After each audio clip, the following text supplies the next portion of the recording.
What's up, LG gang? Okay, um, I wanted to come to you guys this morning.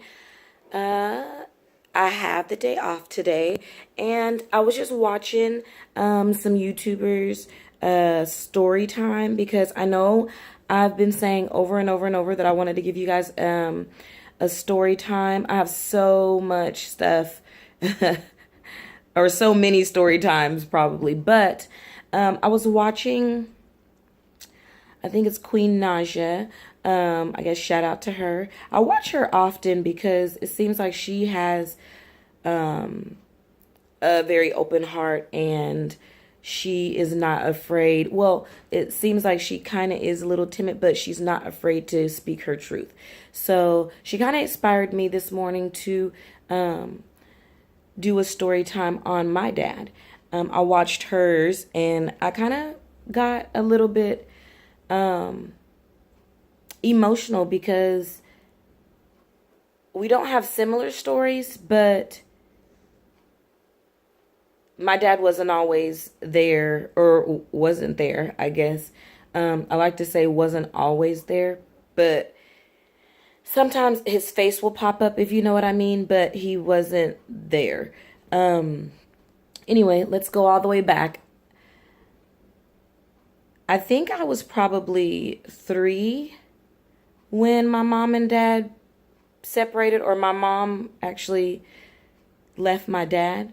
And the reasoning why is because he was just doing, he was very, I believe, abusive. And my mom wasn't the one to tell me this. As I got older, well, actually, when I was a kid, I would always ask my mom, because me and my sisters have different dads. Has, I'm the only child that my mom and dad has. So, I kind of found it awkward, or I was kind of confused growing up because I was like, I'm the only child that they have. How come, he's not coming to pick me up on the weekends, or he's not coming to see me as often as my sister's fathers were. And I would ask my mom all the time, like, where is he at? I mean, literally, guys, I would be like, he would promise my mom or promise me that he would come and get me on the weekends and stuff like that. And I would wait and wait and wait on the door, not the doorstep, but wait and wait and wait on the steps, just waiting for him because I was just so excited that he was going to come and get me. And after hours and hours and hours just waiting, and most of the time falling asleep on the steps waiting for him, my mom would just come and she was like, oh, he's not coming. But she would never say anything bad about my dad. Even if I had questions, she would either just kind of curve around it, or she would just say, well, when you see your dad next ask him. She wouldn't never say anything bad about my dad. That's why probably when I was younger, I just thought the world of him, And then when I got like in teenage years, and now mind you, I did see my dad sporadically throughout, my childhood, but that I remember maybe five, that I remember, it could be more or it could be less, but that I remember it was probably a handful of times, probably like 10 times maybe. But it wasn't on like a father-daughter type visit. It was more of, hey, I'm going to come pick her up and kind of not pawn her off, but pawn her off, or go play with, the kids outside, or go play with the kids that, he was married to another girl at the time, or another lady at the time, and rest in peace, Sharon. I absolutely adored her and loved her. I think I probably bonded more with her than my own dad, and she had 4 kids, 3 boys and a girl. And I would always kind of click up with her daughter and kind of like see what she was doing, and kind of mirror her a little bit because she was older than me. sorry, they're fixing the outside of my house or my apartment. But anyway, so excuse the noise. I think they're like either painting or something. Let me not get off subject, but or drilling something. But anyway, I would always like play with the kids or whatever. At the time, I didn't know, but when I was about 22, I want to say 21 or 22, my dad asked me a question. And he said, and now I keep going back and forth, jumping stories, but at this time when I was 21 or 22, he had just got out of jail. And mind you, my dad has always been in and out of jail all my life.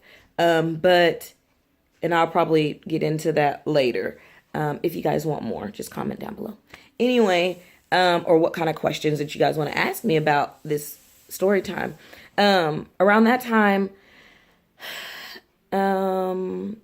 he just got out of jail and he was in a rehab center. Now, my Uncle Mike, which is his brother, he has always been there and kind of been, or not kind of, but has been like a father figure to me. And he came to me and said, hey, your dad just got out of jail. He's in a rehab. I'm going to go visit him. Do you want to go?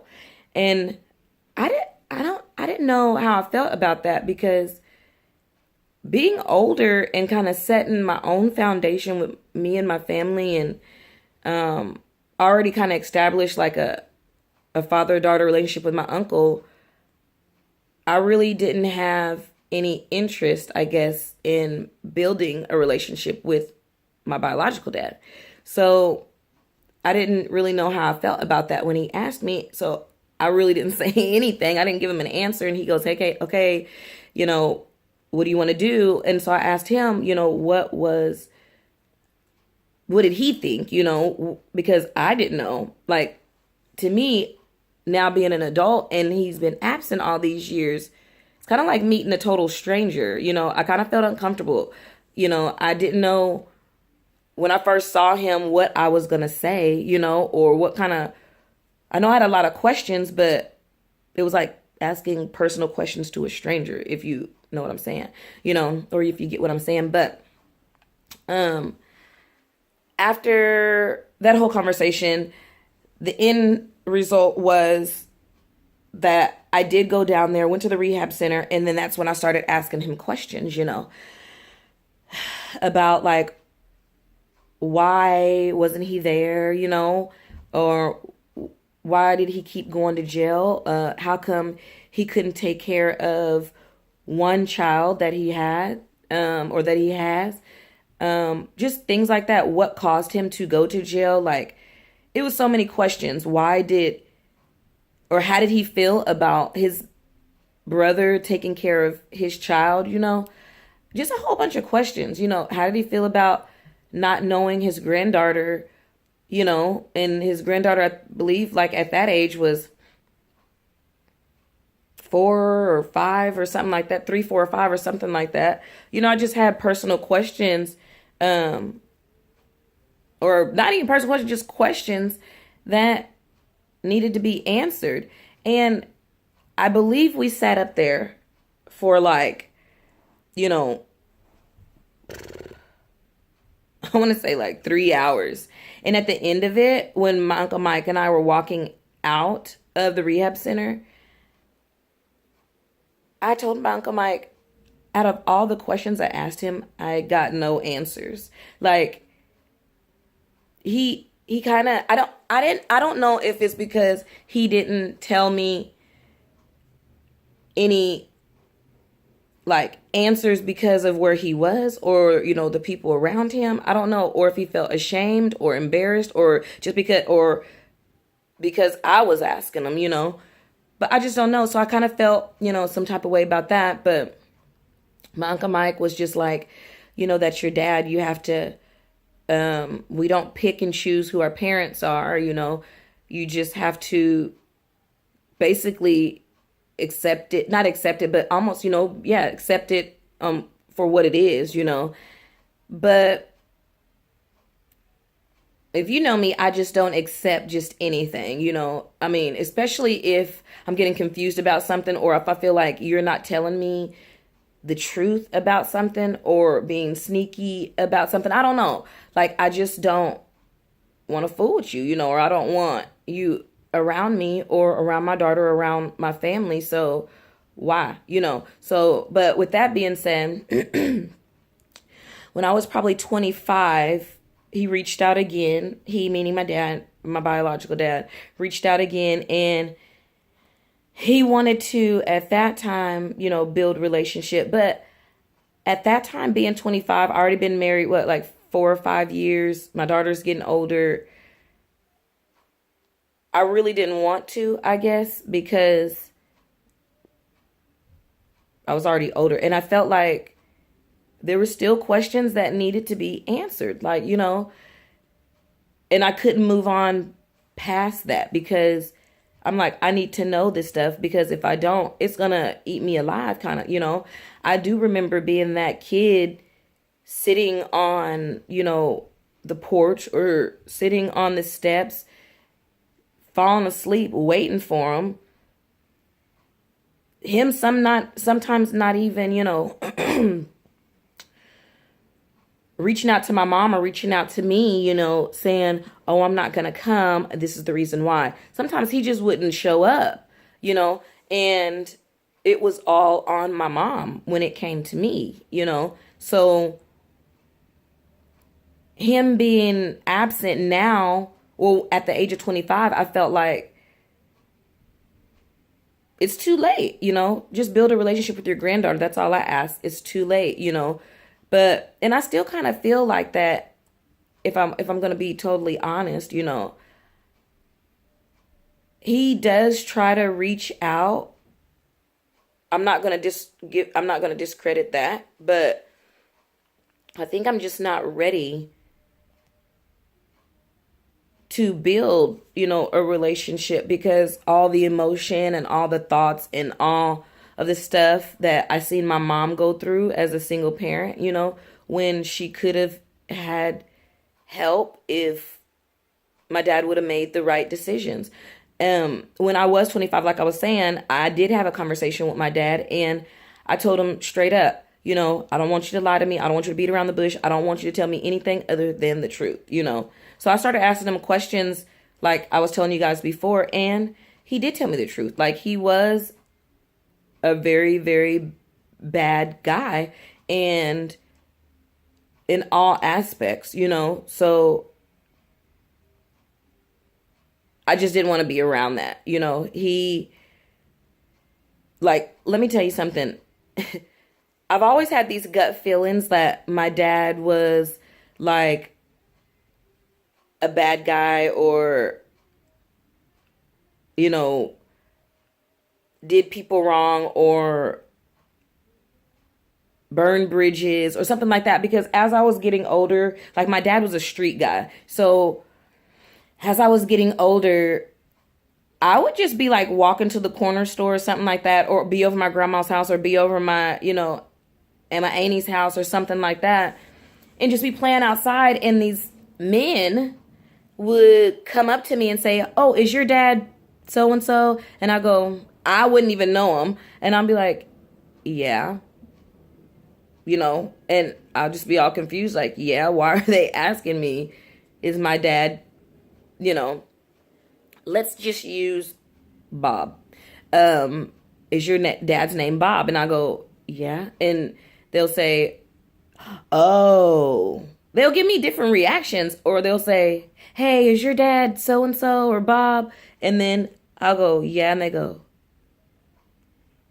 oh. Like, they'll give me grown people, like grown men, you know, and then the women will say, hey, is your dad Bob? And I'll go, yeah. They go, oh my God. They'll be so like really nice, you know. So I kind of taken all those, sorry guys, it's early and y'all know I am when it's early. But anyway, taking all of those, you know, reactions, you know, especially the male reactions, it wasn't kind of, but it was scary. You know, it was scary to where, oh shoot, what did my dad do to them? Or oh shoot, why are they reacting that way when they find out that that's my dad? So when I was 25, back to what I was saying, I asked him, and I would tell him, like, adults would come up to me, grown men would come up to me, and women, and say, hey, is that your dad, or is your dad so and so? And I'll go, yeah, and the type of looks that I would get. So I knew that something was wrong.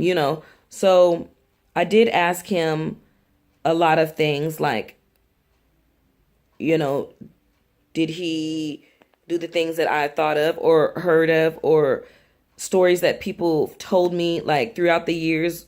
Not my mom, but like just other people. Hey, did you know your dad used to do da, or did you know your dad did this, or did you know your dad did?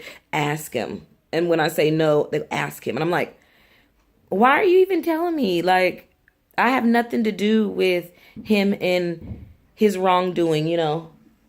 That's them again. Him and his wrongdoing. So I just didn't understand it. And when I was of age, I just didn't want to be around it. And whether it was lies or not, I just didn't want my daughter to be around it. So that's kind of the gist of it. I mean, I want to get into detail, but I don't know how much I can say, about like the stuff that he has done to make me like this. And some people's like, oh, you'll get over it, da da da, or whatever. Or he might think that I'm over it. But I don't think anybody could really be over the things that for a fact. Because one thing about me, I don't go off of what he said or what she said or what my uncle said or my aunt said or whatever like that about my dad. I investigate. With that being said, I investigated. I pulled jail records. I pulled, because, that's open to the public. So it can tell you what someone has done in the past, or all the way back in like 70, 80 or whatever. So I went on the internet and I pulled all the records, and per the records, I got the records, or him being guilty or being labeled guilty or whatever, I know pretty much everything. Like, out of the stories and the records that I pulled and the research that I've done, I know everything. So when I go to him and ask him questions, or when I have went to him and asked him questions, and he told me something else other than what I know, then I know that it's a lie, and it pulls me further and further away from him. Like, and it's hard because I am the only child that him and my mom had, and it saddens me because I strongly believe that a little girl needs her dad. Like, and the things that I've done, like in the past, or being a teen mom and stuff like that, I never said, well, if my dad was there, I wouldn't have did that. No, like, I'm not that person. Like, I think that my life now would be a little bit different if he was present and active in my life. Like, being a present parent and being an active parent, those are two different things to me. Like, just because you're present don't mean that you're an active parent. Like, and I think every little girl needs that. I mean, there's my mom, don't get me wrong, she did great as a single mom. Like, I never went hungry. I've always had shelter. She was always there for me. Like, that was my best friend. And I guess I thank my dad, for not being there, because my mom and I's relationship is so strong, and nobody can break that. Like, on our worst day, like, nobody can break that. So I kind of thank him a little bit, because I probably don't believe that, my mom and I's relationship would be as strong as it is now if he was there, But I do think that without him being there, that's why I feel empty sometimes now, or lost sometimes now. And thank God my husband, the kid, have always been there and been supportive and patient with me, because I have breakdowns. Like, in half the time when I have breakdowns or have like a little anxiety or something like that, I don't know where it stems from. And after I come down and calm myself down, or he calms me down, and I cry or something like that, you know, it's all from feeling empty or lonely or something like that, Although I have people in my circle, like, my best friend Robin, and like the kid, and like, just my girlfriends and stuff like that. I feel like it's only so much that they can do, verbally, to make me feel okay. But I have to, come to grips with it. And I have to get a better understanding on it. And I think until that point, I will still kind of feel like that from time to time, like empty and lonely sometimes, because I just don't.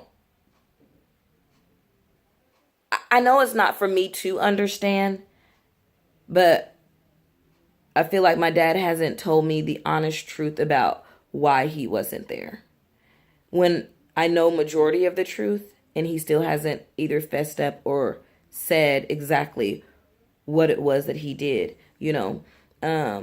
There's one story in particular that really bothers me, and he hasn't owned up to it. And I hope that he sees this video, because he knows exactly what incident or situation that I'm talking about. And every time that I bring it up to his attention, he just says that it's a lie, or he just says that it never happened and stuff like that. But I want the truth, I deserve the truth, And until that comes out, I don't think my dad and I will ever have the relationship that he wants to have, or that the relationship that I deserve. So, guys, this is part 1. I will give you a part 2 on this. I have to give it to you guys in steps, or in like little parts, because this whole story is like crazy. And I know that I bounce back and forth, back and forth, but I hope you guys understood and understand what I was trying to, give you guys. If you guys want more, just comment down below, down in the comment section. I hope you guys liked it. Please subscribe, guys. I see my numbers are going up. I'm excited. But if you guys want more of this story time, I'm going to give it to you as much as I know, because I know, I think I went, one of my vlogs, I went to Kansas, and you guys seen a lot of my family. That was all my family on my mom's side. I'll probably, next time I go down there, I think I'm going down there for Thanksgiving in a couple weeks. So, sorry. I think I'm going down there in a couple weeks. The family's going down there in a couple weeks. And if I can get in touch with some of my dad's family, I'll show you guys some of my dad's family. Hopefully, if I have enough of the courage, maybe you guys can see my dad. I think you guys been following me and riding with me for this long and following this journey. And then this is my open book journey. So I think you guys, yeah, I'm going to try to find, it's hard to find him, but I'll reach out to my aunt. I know one of my aunts, and I know I'm really close to my uncle, but he doesn't live in the same state as my dad does. So, but I know he's always willing and ready to help me when it comes to my dad and furthering myself. So I hope you guys liked it again. Until next time. Peace out, and thanks for riding with me. Thank you, guys.